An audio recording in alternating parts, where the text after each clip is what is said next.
இன்ஜினை ஸ்டார்ட் பண்ணும் முன்னாடி எல்லா சுவிட்சும் ஆஃப் பண்ண பொசிஷன்ல இருக்கான்னு செக் பண்ணிக்கணும். எல்லா சுவிட்சும் 6 சுவிட்சும் ஆஃப் பண்ண பொசிஷன்ல இருக்கு.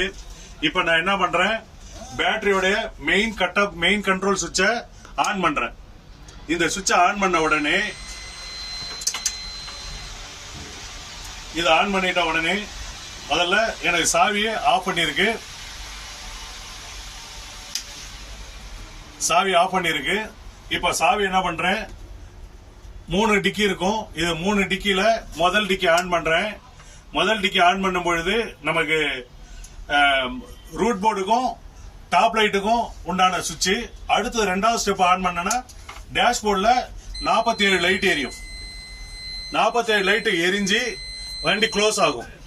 அதுக்கு பின்னாடி அது ஒரிஜினல் பொசிஷன் அந்த முள்ளு வந்த பின்னாடி நான் 30 செகண்ட் டைம் கொடுத்து அல்லது 7 விசில் சத்தம் வந்த பின்னாடி என்ஜினை ஸ்டார்ட் செய்ய வேண்டும். இன்ஜினை ஸ்டார்ட் செஞ்சுட்டேன். ஐடியல் ஆர்பிஎம் 900 ஆர்பிஎம் சென்று பின்பு 600 ஆர்பிஎத்தை அடைகின்றன.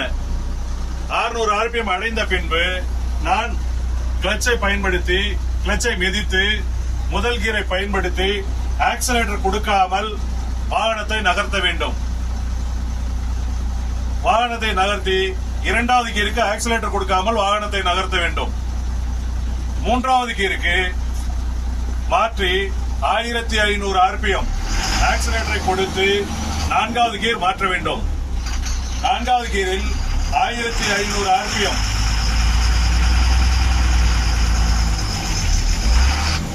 4வது கீர் 1500 ஆர்பிஎம் கொடுத்து 5வது கீர் மாற்ற வேண்டும்.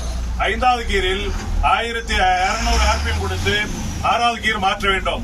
6வது கீர் மாற்றிய பின்பு ஆக்சிலேட்டர் பெடலை கொடுப்பது 1/2 சென்டிமீட்டர் மட்டுமே கொடுக்க வேண்டும்.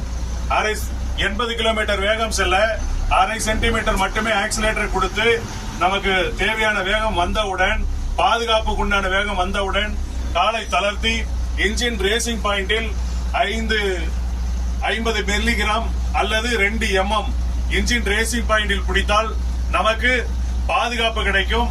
அதே நேரத்தில் என்ஜினுடைய சத்தம் கம்மியா இருக்கும், வாகனத்தினுடைய வேகம் அதிகமாக இருக்கும் நேரங்களில் வேகத்தடையோ பேருந்து நிறுத்தமோ இறக்கமோ வளைவான பாதைகளோ வந்தால் அதிக தூரம் காலை தளர்த்தி அந்த இடத்தில் வாகனத்தை இயக்க வேண்டும்.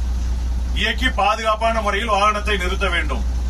நிறுத்தி என்ஜினை ஆஃப் செய்த பின்பு 2 நிமிடம் கழித்து பேட்டரி கட் ஆஃப் சுவிட்சை ஆஃப் செய்ய வேண்டும். ஓகே.